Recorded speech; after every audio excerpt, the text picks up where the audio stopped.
Israel's air defence system has failed to stop a missile fired by Yemen's Houthi rebels from hitting the nation's main airport just outside Tel Aviv.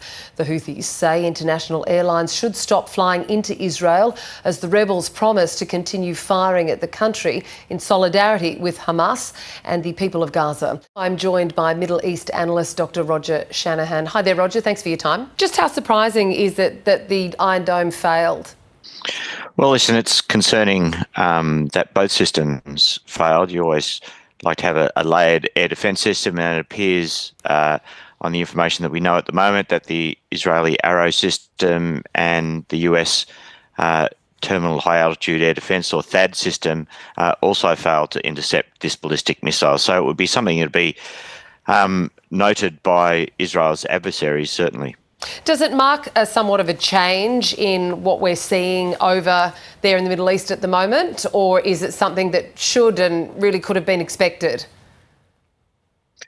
Well, we've seen from Yemen continuous use of ballistic missiles to target Israel. By and large, they have been intercepted.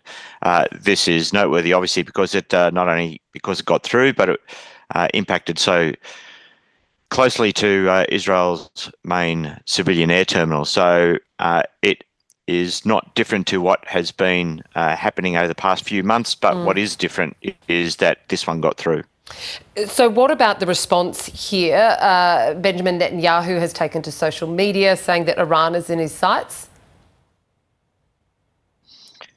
Well, listen, there's been an air campaign ongoing against Houthi targets in Yemen, both from the United States and more recently the UK as well. That has not, it's obviously degraded, but it hasn't stopped the capacity of Yemen to continue to launch missiles. I'm not sure that we'd see any direct intervention at the moment on the part of Israel, but there'd certainly be a lot of pressure on the United States to keep up its air campaign against Houthi targets in Yemen. This all comes, Roger, as the IDF is calling up tens of thousands, or reports that the IDF is calling up tens of thousands ahead of an expanded Gaza offensive. What do you know about that?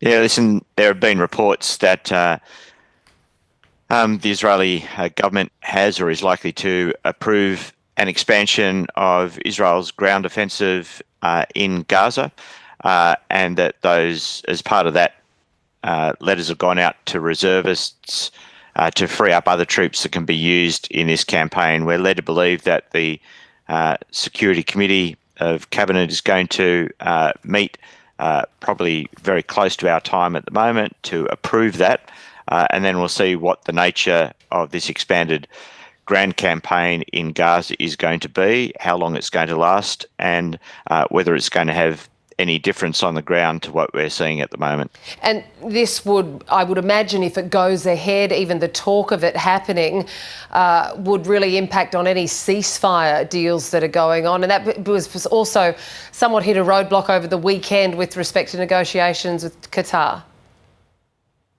Yeah, certainly there's been a whole range of mixed signals being sent. The Egyptians a few days ago said that they were hopeful that the gaps were being breached in terms of the two parties coming together. That was had cold water poured upon it by Prime Minister Netanyahu, which attracted criticism from the Qataris, and also criticism from Prime Minister Netanyahu of the Qataris, who have in turn said that this is just the accusations against them is just a smokescreen because the Israeli government is not really serious about having a ceasefire. So there have been accusations and recriminations flying around regarding the potential for a ceasefire, but on the ground, there any chance of a ceasefire appears increasingly remote at this moment.